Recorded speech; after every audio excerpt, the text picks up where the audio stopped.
Bonjour et bienvenue sur cette nouvelle vidéo. Aujourd'hui, nous allons aborder une question cruciale qui concerne des millions de personnes dans le monde, l'hypertension artérielle et les médicaments utilisés pour la traiter. Si vous ou un proche souffrez d'hypertension, vous vous êtes probablement déjà demandé quel traitement était le plus efficace. Nous allons comparer 3 grandes classes de médicaments antihypertenseurs. L'amlodipine, qui appartient à la famille des inhibiteurs calciques, le losartan, représentant des antagonistes des récepteurs de l'angiotensine, et les diurétiques thiazidiques. Ces 3 approches thérapeutiques ont chacune leurs avantages et leurs spécificités, mais la question qui nous intéresse aujourd'hui est de savoir lequel de ces traitements sauve le plus de vies. L'hypertension artérielle touche plus d'1 milliard de personnes dans le monde et constitue l'un des principaux facteurs de risque cardiovasculaire. Elle est souvent appelée le « tueur silencieux » car elle ne présente généralement pas de symptômes visibles, mais peut causer des dommages considérables aux artères, au cœur, au cerveau et aux reins. Le choix du bon traitement antihypertenseur peut littéralement faire la différence entre la vie et la mort, d'où l'importance de comprendre les différences entre ces médicaments. 1. L'amlodipine, le bloqueur de canaux calciques. L'amlodipine est l'un des médicaments antihypertenseurs les plus prescrits au monde. Elle appartient à la classe des inhibiteurs des canaux calciques, également appelés antagonistes calciques. Son mécanisme d'action est relativement simple mais très efficace, elle bloque l'entrée du calcium dans les cellules musculaires lisses des parois artérielles. Lorsque le calcium ne peut plus pénétrer dans ces cellules, les muscles se relâchent, ce qui provoque une vasodilatation, c'est-à-dire un élargissement des vaisseaux sanguins. Cette dilatation permet une diminution de la résistance périphérique, par conséquent, une baisse de la pression artérielle. Ce qui rend l'amlodipine particulièrement intéressante, c'est sa longue demi-vie. Une seule prise quotidienne suffit pour maintenir un contrôle tensionnel efficace pendant 24 heures. Cette caractéristique améliore considérablement l'observance thérapeutique, car les patients n'ont pas à se soucier de prendre plusieurs comprimés par jour. L'amlodipine présente également l'avantage d'avoir un profil métabolique neutre, ce qui signifie qu'elle n'affecte pas négativement le taux de sucre dans le sang, le cholestérol ou les électrolytes. Les études cliniques ont démontré que l'amlodipine est particulièrement efficace pour prévenir les accidents vasculaires cérébraux. L'étude ASCO, l'une des plus importantes dans ce domaine, a montré une réduction significative du risque d'AVC chez les patients traités par amlodipine comparativement à d'autres traitements. Cette efficacité s'explique par le fait que les inhibiteurs calciques ont un effet protecteur direct sur les vaisseaux cérébraux, en plus de leur action hypotensive. Cependant, l'amlodipine n'est pas dénuée d'effets secondaires. Les plus fréquents incluent les édèmes des chevilles et des pieds, qui touchent environ 10% des patients. Ces gonflements sont généralement bénins mais peuvent être gênants. D'autres effets secondaires possibles comprennent les bouffées de chaleur, les vertiges, la fatigue, plus rarement, l'hyperplasie gingivale, une croissance excessive des gencives. 2. Le losartan, l'antagoniste de l'angiotensine 2. Le losartan représente une approche thérapeutique différente dans le traitement de l'hypertension. Il appartient à la classe des antagonistes des récepteurs de l'angiotensine 2, communément appelé ARA2 ou sartan. Son mécanisme d'action cible le système rénine-angiotensine-aldostérone, un système hormonal complexe qui joue un rôle central dans la régulation de la pression artérielle et de l'équilibre hydroélectrolytique. L'angiotensine 2 est une hormone puissamment vasoconstrictrice qui provoque un rétrécissement des vaisseaux sanguins et stimule la libération d'aldostérone, une hormone qui favorise la rétention de sodium et d'eau par les reins. Le losartan bloque spécifiquement les récepteurs AT1 de l'angiotensine 2, empêchant ainsi cette hormone d'exercer ses effets néfastes. Cette action résulte en une vasodilatation, une diminution de la rétention hydrosodée et, ultimement, une baisse de la pression artérielle. Ce qui distingue le losartan et les autres sartans, c'est leur excellent profil de tolérance. Ils sont souvent considérés comme les antihypertenseurs les mieux tolérés, avec un taux d'effet secondaire très faible. Contrairement aux inhibiteurs de l'enzyme de conversion de l'angiotensine, les sartans ne provoquent pas de toux sèche, un effet secondaire qui peut affecter jusqu'à 15% des patients traités par IEC. Le losartan présente des avantages particuliers chez certaines populations de patients. Il est particulièrement bénéfique chez les diabétiques, car il exerce un effet protecteur sur les reins, ralentissant la progression de la néphropathie diabétique. L'étude Renaal a démontré que le losartan pouvait réduire de 25% le risque de doublement de la créatinine sérique chez les patients diabétiques de type 2 avec néphropathie. Les études cliniques ont également montré que le losartan était efficace pour réduire la mortalité cardiovasculaire. L'étude LIFE, menée chez des patients hypertendus avec hypertrophie ventriculaire gauche, a démontré une réduction significative du risque de décès cardiovasculaire, d'infarctus du myocarde et d'accident vasculaire cérébral chez les patients traités par losartan comparativement à ceux recevant un bêta-bloquant. 3. Les diurétiques, les vétérans efficaces. Les diurétiques thiazidiques et apparentés représentent l'une des plus anciennes classes de médicaments antihypertenseurs, mais ils demeurent des piliers du traitement de l'hypertension.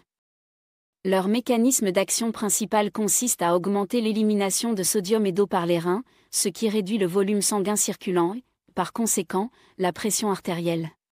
Cependant, leur effet antihypertenseur ne s'explique pas uniquement par cette action diurétique initiale. À long terme, les diurétiques exercent un effet vasodilatateur direct, c'est-à-dire qu'ils provoquent un relâchement des muscles lisses des parois artérielles. Ce mécanisme, bien que moins bien compris que l'effet diurétique, contribue significativement à l'efficacité antihypertensive de ces médicaments. L'hydrochlorothiazide et l'indapamide sont les deux diurétiques les plus couramment utilisés dans cette indication. Ce qui rend les diurétiques particulièrement intéressants, c'est leur rapport coût-efficacité exceptionnel. Ils figurent parmi les médicaments les moins chers disponibles pour traiter l'hypertension, tout en étant extrêmement efficaces. Cette caractéristique en fait des médicaments de choix dans les pays à ressources limitées et explique pourquoi ils sont souvent recommandés en première intention par les sociétés savantes. Les diurétiques ont fait l'objet de nombreuses études cliniques majeures qui ont démontré leur capacité à réduire significativement la morbidité et la mortalité cardiovasculaire. L'étude ALA, l'une des plus importantes jamais réalisées dans le domaine de l'hypertension, a comparé différentes classes d'antihypertenseurs chez plus de 33 000 patients. Les résultats ont montré que les diurétiques étaient au moins aussi efficaces que les autres classes pour prévenir les événements cardiovasculaires majeurs, tout en étant nettement moins coûteux. Cependant, les diurétiques ne sont pas sans inconvénients. Ils peuvent provoquer des déséquilibres électrolytiques, notamment une hypokaliémie, baisse du potassium, une hyperuricémie, augmentation de l'acide urique pouvant déclencher des crises de gouttes, et une hyperglycémie, élévation de la glycémie. Ces effets secondaires nécessitent une surveillance biologique régulière, particulièrement au début du traitement. 4. Comparaison de l'efficacité sur la mortalité. Lorsqu'il s'agit de déterminer quel médicament sauve le plus de vies, nous devons nous tourner vers les données d'études cliniques robustes qui ont évalué les critères de mortalité cardiovasculaire et de mortalité toutes causes confondues. Cette analyse comparative est complexe car elle dépend de nombreux facteurs, notamment la population étudiée, la durée du suivi et les critères d'évaluation utilisés. Les diurétiques thiazidiques bénéficient de la plus longue expérience clinique et du plus grand nombre d'études démontrant leur efficacité sur la mortalité. L'étude SHEP, menée chez des patients âgés avec hypertension systolique isolée, a montré une réduction de 27% de la mortalité cardiovasculaire avec la chlorthalidone comparativement au placebo. L'étude ALA a confirmé que les diurétiques étaient au moins aussi efficaces que les inhibiteurs calciques et les inhibiteurs de l'enzyme de conversion pour réduire la mortalité cardiovasculaire. L'amlodipine a également démontré son efficacité sur la mortalité dans plusieurs études majeures. L'étude ASCO a montré une tendance à la réduction de la mortalité toute cause avec l'amlodipine, bien que cette différence n'ait pas atteint la significativité statistique. Cependant, l'étude VALU, qui comparait l'amlodipine au valsartan, a montré des résultats comparables en termes de mortalité cardiovasculaire entre les deux traitements. Le losartan a montré des résultats encourageants dans l'étude LIFE, avec une réduction significative de la mortalité cardiovasculaire chez les patients hypertendus avec hypertrophie ventriculaire gauche. Cette étude a révélé une réduction de 13% du critère composite incluant la mortalité cardiovasculaire, l'infarctus du myocarde et l'accident vasculaire cérébral comparativement à un bêta-bloquant. Il est important de noter que les trois classes de médicaments ont démontré leur capacité à réduire significativement la mortalité cardiovasculaire comparativement au placebo. La différence entre elles est souvent marginale et dépend largement du profil du patient. Les méta-analyses les plus récentes suggèrent que l'effet sur la mortalité est principalement lié à la réduction de la pression artérielle elle-même, indépendamment de la classe thérapeutique utilisée. 5. Population spécifique et personnalisation du traitement. Le choix du meilleur antihypertenseur ne peut pas être déterminé de manière universelle car il dépend largement des caractéristiques individuelles du patient. Chaque classe de médicaments présente des avantages spécifiques selon l'âge, les comorbidités et les facteurs de risque du patient. Chez les patients diabétiques, le losartan et les autres sartans présentent des avantages nets. Ils exercent un effet protecteur sur les reins, ralentissent la progression de la néphropathie diabétique et n'affectent pas négativement le contrôle glycémique. Les inhibiteurs calciques comme l'amlodipine sont également une bonne option chez les diabétiques car ils n'interfèrent pas avec le métabolisme du glucose. Pour les patients âgés, particulièrement ceux souffrant d'hypertension systolique isolée, les diurétiques thiazidiques ont démontré une efficacité particulière. L'étude SHEP a spécifiquement montré les bénéfices de cette classe thérapeutique dans cette population. L'amlodipine est également bien adaptée aux patients âgés, avec une efficacité démontrée dans l'étude SISTERO. Chez les patients avec insuffisance cardiaque, le choix devient plus complexe. Les diurétiques sont souvent nécessaires pour contrôler la rétention hydrosodée, tandis que les sartans peuvent aider à réduire le remodelage cardiaque. L'amlodipine peut être utilisée chez ces patients, mais avec prudence car elle peut aggraver l'insuffisance cardiaque chez certains patients. Les patients avec maladie rénale chronique bénéficient particulièrement des sartans, qui ralentissent la progression de la maladie rénale. Cette classe thérapeutique est souvent recommandée en première intention chez ces patients, en association avec d'autres antihypertenseurs si nécessaire. 6. Effets secondaires et tolérance. La tolérance des médicaments antihypertenseurs joue un rôle crucial dans l'efficacité du traitement à long terme. Un médicament très efficace mais mal toléré ne servira à rien si le patient arrête de le prendre. C'est pourquoi l'analyse des effets secondaires est essentielle dans le choix thérapeutique. Le losartan et les autres sartans sont généralement considérés comme les antihypertenseurs les mieux tolérés. Le taux d'arrêt de traitement pour effets secondaires est très faible avec cette classe, souvent comparable au placebo dans les études cliniques. Les effets secondaires les plus fréquents sont généralement légers, vertiges occasionnels, fatigue légère ou maux de tête transitoires. L'amlodipine présente un profil de tolérance généralement bon, mais les édèmes périphériques peuvent être problématiques chez certains patients. Ces gonflements des chevilles et des pieds touchent environ 5 à 10% des patients et peuvent être suffisamment gênants pour nécessiter un changement de traitement. Les bouffées de chaleur et les vertiges sont d'autres effets secondaires possibles mais généralement bien tolérés. Les diurétiques peuvent provoquer des effets secondaires métaboliques qui nécessitent une surveillance. L'hypokaliémie peut causer des troubles du rythme cardiaque, des crampes musculaires ou une faiblesse. L'hyperuricémie peut déclencher des crises de gouttes chez les patients prédisposés.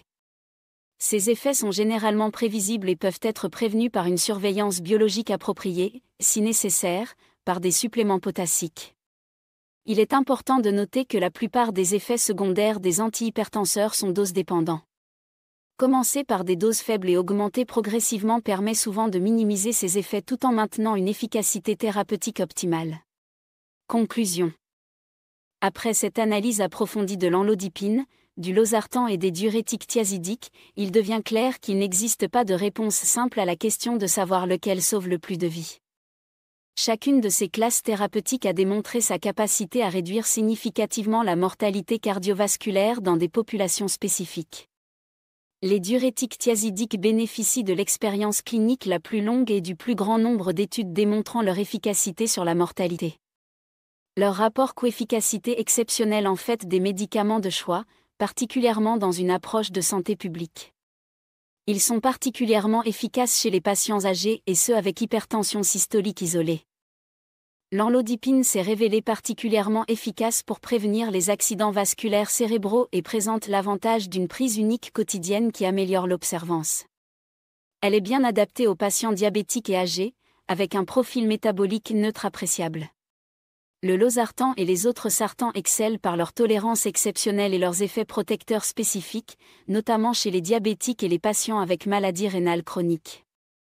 Leur capacité à améliorer l'observance thérapeutique grâce à leur excellente tolérance peut indirectement contribuer à sauver plus de vies. La véritable clé du succès dans le traitement de l'hypertension réside dans la personnalisation du traitement selon le profil de chaque patient. Les recommandations actuelles préconisent d'ailleurs souvent une approche combinée, utilisant plusieurs classes thérapeutiques à dose modérée plutôt qu'une seule classe à dose maximale. Cette stratégie permet de maximiser l'efficacité tout en minimisant les effets secondaires. En fin de compte, le médicament qui sauve le plus de vies est celui qui est pris correctement et régulièrement par le patient. L'observance thérapeutique reste le facteur le plus important pour l'efficacité du traitement antihypertenseur. C'est pourquoi le choix du traitement doit toujours se faire en concertation entre le médecin et le patient, en tenant compte des préférences, du mode de vie et des caractéristiques individuelles de chaque personne. N'hésitez pas à partager cette vidéo si elle vous a été utile, et dites-moi en commentaire quelle classe de médicaments vous semble la plus intéressante après cette analyse. N'oubliez pas de vous abonner pour ne manquer aucune de nos vidéos sur la santé cardiovasculaire, et consultez toujours votre médecin avant de modifier votre traitement antihypertenseur. À bientôt pour une nouvelle vidéo.